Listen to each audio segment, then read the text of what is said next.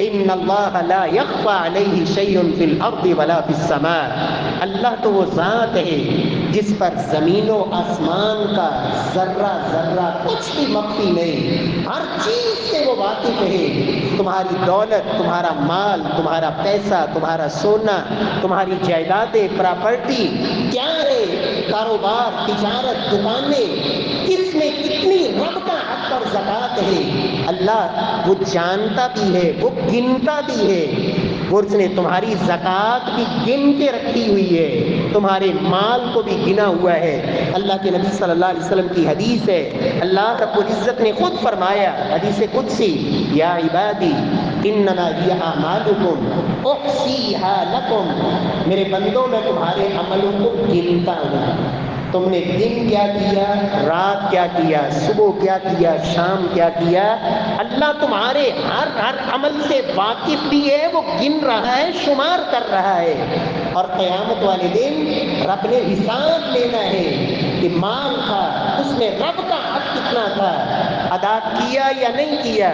اور اللہ کی بارگاہ میں جب تک انسان یہ حساب دے گا نہیں، حدیث ہے، اللہ کے رسول فرماتے ہیں بندہ اپنے قدم ہلا نہیں سکے گا، لا تزول قدم ابن آدم حتی یسأل عن خمس، 5 چیزوں کا جب تک سوالوں کے جواب نہیں دے گا قدم نہیں ہلا سکے گا، ایک بال کے برابر بھی اپنے پیروں کو سرکا نہیں سکے گا۔ یہاں تو لوگوں سے بچ گیا، ان کی آنکھوں میں دھول جھونک لی، دھوکہ دے لیا، چھپا لیا، لیکن وہاں چھپے گا کچھ نہیں، ایک ایک پائی کا میرا رب حساب لے گا۔ اور مال کے بارے میں 2 سوال، من این اکتسب وفیما انفق، مال کمایا کہاں سے تھا، کمانے کے ذرائع کیا تھے، وفیما انفق، اور مال کو خرچ کہاں کیا، مال کے مصارف کیا تھے۔ پیارے بھائیوں، مال خرچ کرنے کا بہترین مصرف وہ زکوٰۃ ہے۔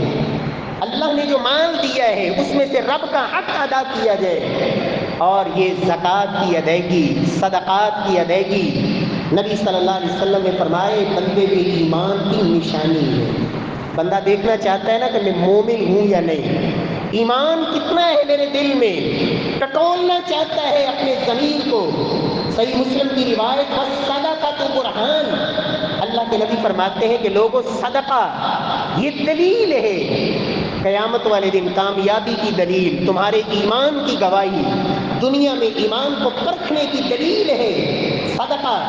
اور یاد رکھیں لفظ صدقہ یہ فرضی زکوٰۃ پر بھی استعمال ہوتا ہے اور نفلی صدقات کے لیے بھی، انسان پر جو رب کا حق فرض ہے اس کے لیے بھی لفظ صدقہ استعمال ہوتا ہے، اور جو نفلی صدقات ہیں انسان اپنی خوشی سے ادا کرتا ہے، اللہ کی طرف سے اس پر فرض عائد نہیں ہوتا اس لیے کہ صاحب نصاب نہیں، لیکن پھر بھی کچھ نہ کچھ اپنے مال سے جو ادا کرتا ہے اللہ کو راضی کرنے کے لیے، تو یہ جو صدقہ دینا ہے یہ دلیل ہے اس بات کی کہ یہ درم و دینار کا پجاری نہیں، اس نے مال کو وہ حیثیت نہیں دی جو قرآن کہتا ہے یحسب ان مالہ اخلدا، یہ سمجھتا ہے کہ اس کا مال اسے ہمیشہ زندہ رکھے گا، اس لیے مال کو گن گن کے رکھتا ہے، شمار کر کر کے۔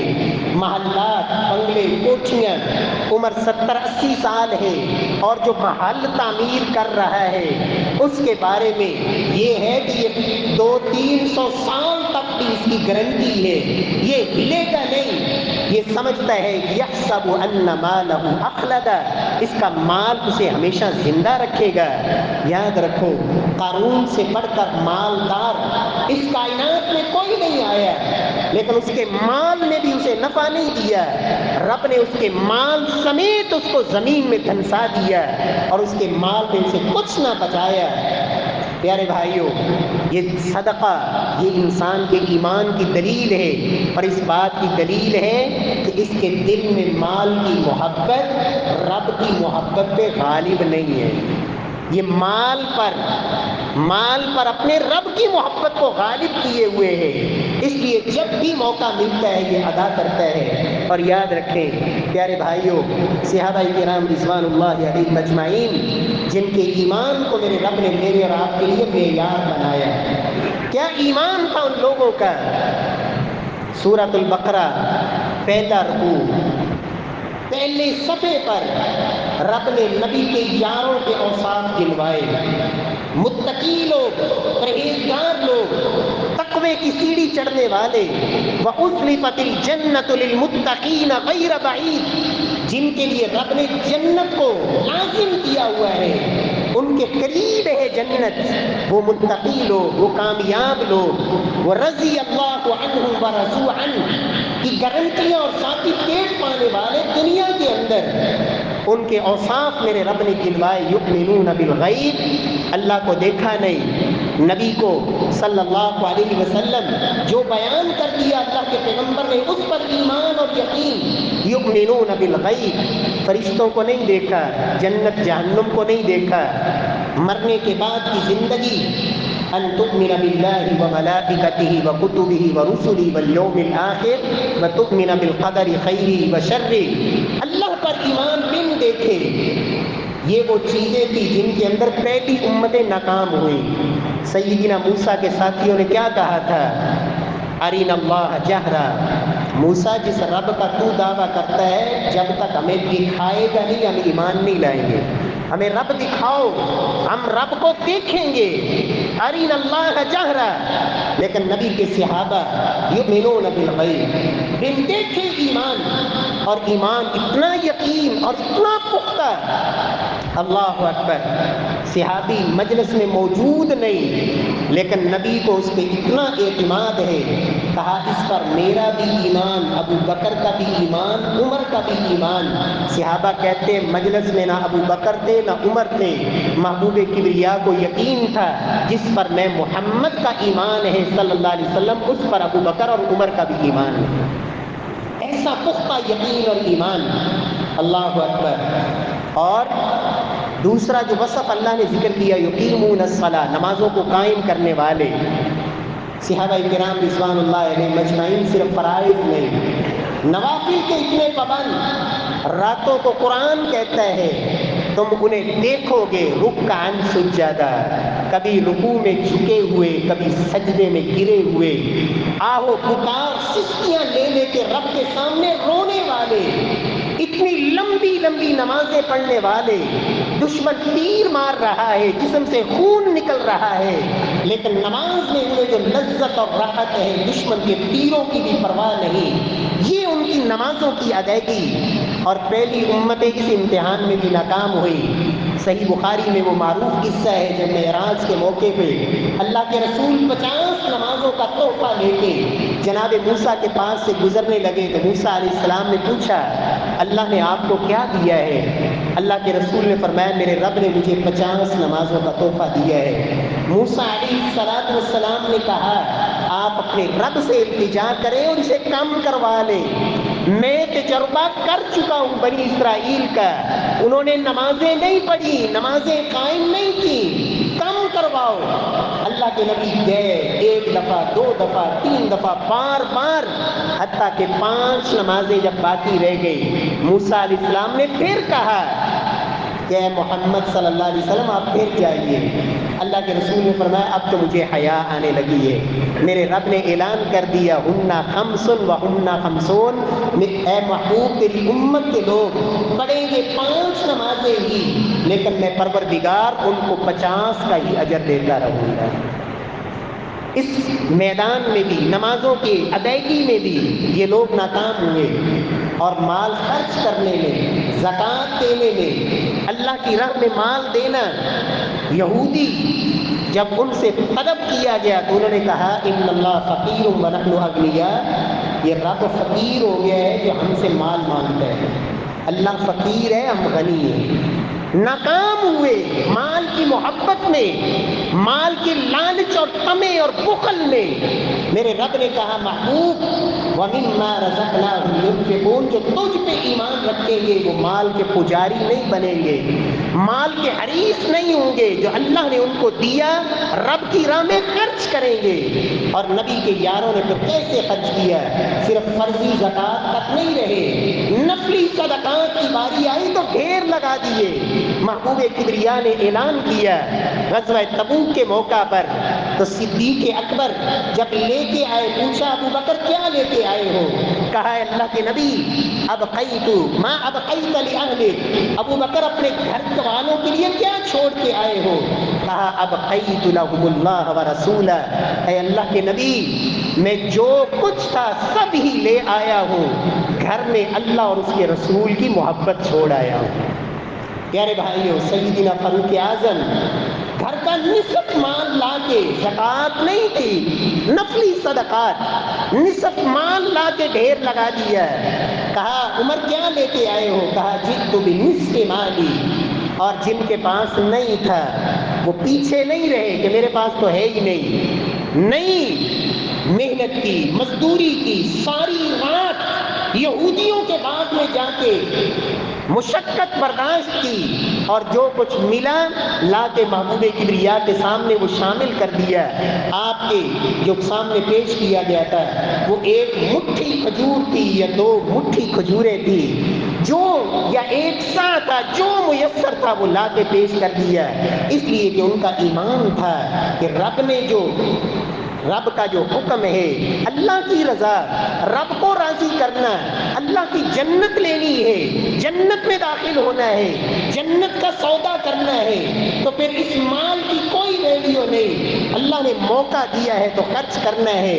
ابو الدرداء رضی اللہ تعالی عنہ جب اللہ کے نبی کی بات سنی کہ یہ جو ایک کھجور کا درخت ہے، اس کے بدلے جو اس کو خرید کے وقف کر دے گا، دے دے گا، اللہ اسے جنت میں کھجور کا درخت دے گا، یہ بات سنی بے چین ہو گئے، بھاگے بھاگے گئے اس شخص کے پاس، کہا میرا باغ ہے، اس میں 1 نہیں 2 نہیں 100 نہیں 600 کھجوروں کے درخت ہے، وہ سارا باغ لے لو، اس میں میری رہائش بھی ہے، میٹھے پانی کا چشمہ بھی ہے، وہ سب کچھ لے لو اور یہ ایک درخت مجھے دے دو، اس لیے کہ محمد مصطفیٰ نے کہا ہے صلی اللہ علیہ وسلم اللہ اس کے بدلے جنت میں درخت دے گا۔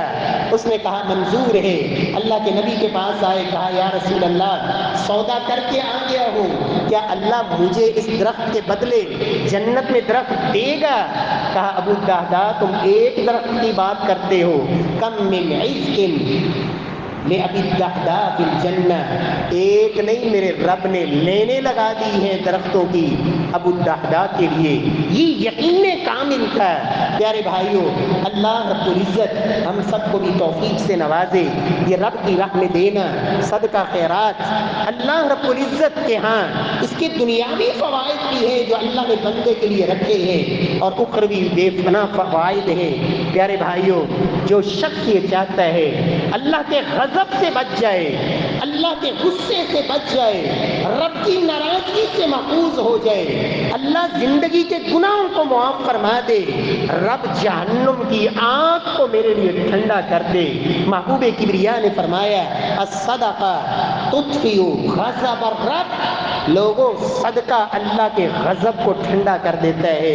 الصدقہ تطفئ الخطیہ کما یطفئ الماء النار، صدقہ گناہوں کو ایسے بھسم کر دیتا ہے اور بجھا دیتا ہے اور مٹا دیتا ہے، جس طرح جلتی آگ کے اوپر پانی ڈال دیا جائے اور پانی سے وہ آگ بجھ جاتی ہے۔ فرمایا یہ انسان کے گناہوں کو ایسے دھو دیتا ہے صدقہ۔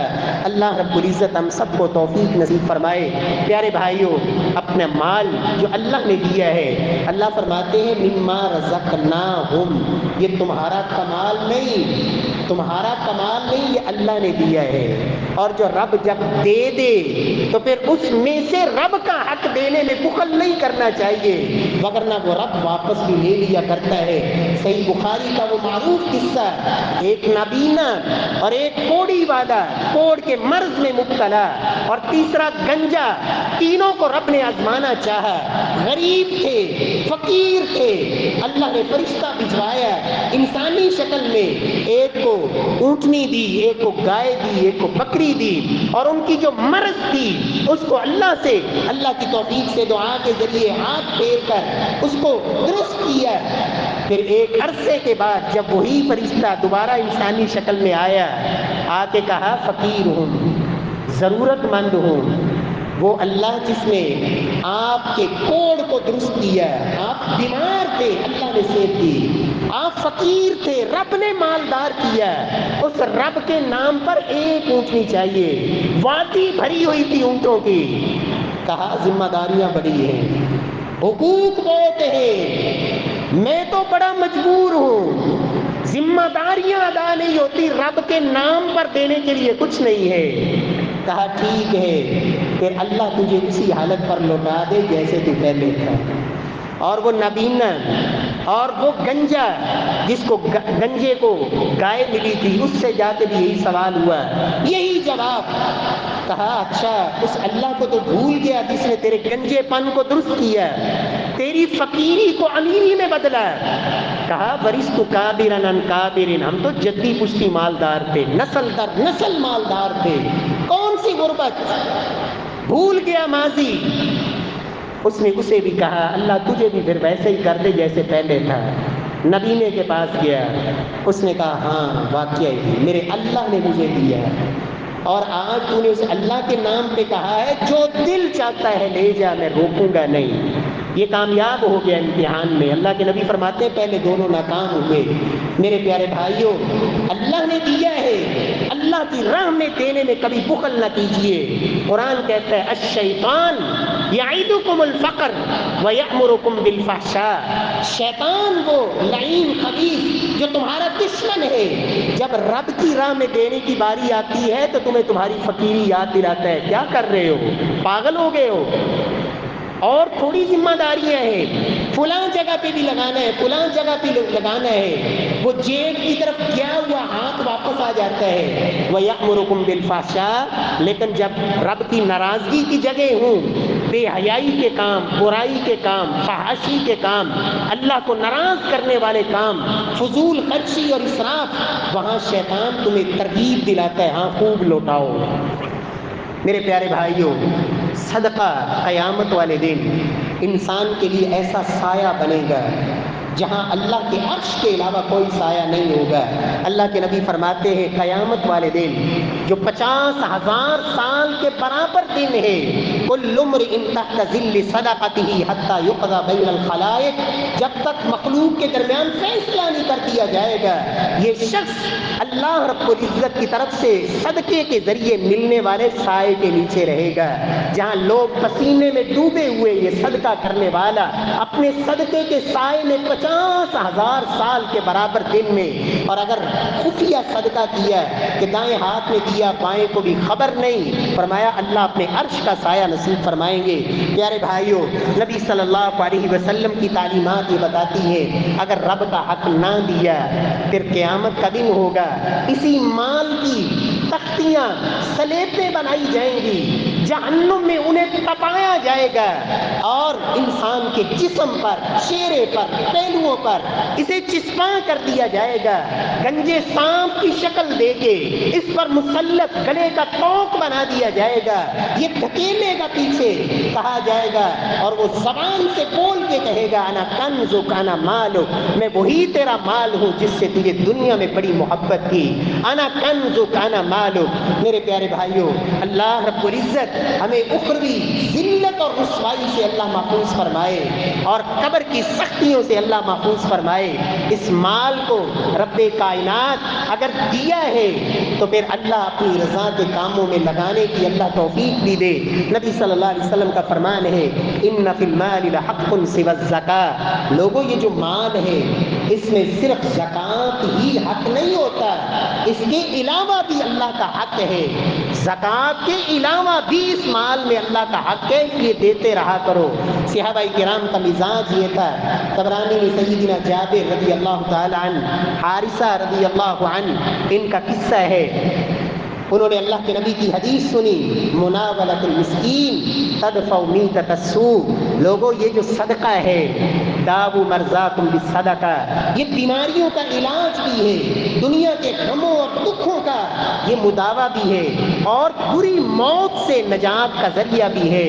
سیدنا جابر کیا کیا, گھر میں ایک برتن رکھا ہوا جس میں صدقے کو الگ کر کے محفوظ کر دیتے, سائل جو بھی آتا اسی میں سے اٹھا کے دے دیتے اور خود اپنے ہاتھ سے دیتے. گھر کے اندر ایک جگہ مختص کی، یہاں صدقے کا مال پڑا ہوگا، جو بھی سائل آئے یہاں سے اٹھا کے دے دیا۔ جب بوڑھے ہو گئے، حتیٰ کہ نبینے ہو گئے، گھر والوں نے کہا کہ یہ ذمہ داری اب ہمیں دے دے۔ کہا نہیں، میں نے اللہ کے نبی سے سنا تھا، مناولۃ المسکین تدفع میتۃ السوء، اللہ کے مال میں سے خرچ کرنا، اس سے انسان بری موت سے بچ جاتا ہے۔ گھر کے دروازے تک ایک رسی باندھی، نبینا تھے، چارپائی سے اٹھتے جب کوئی سائل آتا اس رسی کے ساتھ ساتھ چلتے جاتے، رسی کو پکڑ کر اپنے ہاتھ سے وہ صدقہ دے کے واپس آتے۔ اللہ رب العزت ہمیں بھی توفیق سے نوازے۔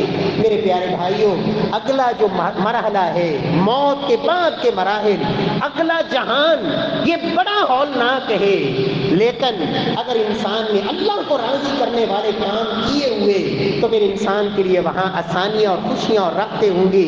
سیدنا فاروق اعظم کہا کرتے تھے، لوگوں اگر اللہ مجھے پوری زمین بھر کے دولت دے دے، خزانے دے دے، میں وہ سب کا سب اللہ کی راہ میں خرچ کر دوں، اس دعا کے ساتھ کہ اللہ جب میرا اگلے جہان میں جھانکنا ہو وہ آسان ہو اور خوشی والا ہو، اس کام کے لیے میں اپنی ساری دولت لگا دوں۔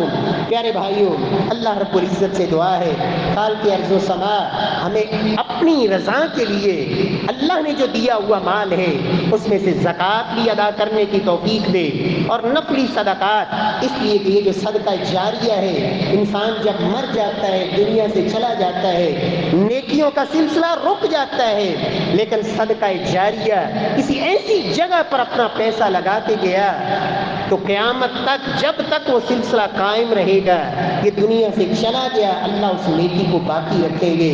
اللہ رب العزت ہمیں توفیق سے نواز دے۔ تو پیارے بھائیوں، ان مومنوں کا تذکرہ جن کے لیے اللہ نے فردوس کے باغات کا وعدہ کیا ہے، ان کی پہلی خوبی ان کی نمازوں میں خشوع ہوتا ہے، وہ لغویات سے اجتناب کرتے ہیں، اور تیسرا وصف کہ اللہ نے جو مال دیا ہے اس مال کے پجاری نہیں بنتے، رب کی راہ میں خرچ کرتے ہیں، اور خرچ کرنے میں وہ بخل نہیں کرتے، اللہ کو راضی کرنے کے لیے۔ پیارے بھائیوں، اللہ رب العزت سے دعا ہے، خالق ارض و سما ہم سب کو اس خیر کے سلسلے کو اللہ رب العزت بڑھانے کی توفیق نصیب فرمائے۔ جو مال دیا ہے اس میں سے اللہ اپنی رضا اور اپنی راہ میں خرچ کرنے کی توفیق بخشے، اور اپنے مال میں سے فرض زکوٰۃ کا ایک ایک پائی کا حساب کر کے اللہ ہمیں چکانے کی توفیق بخشے۔ واقول قولی ھذا وآخر دعوانا الحمد للہ رب العالمین۔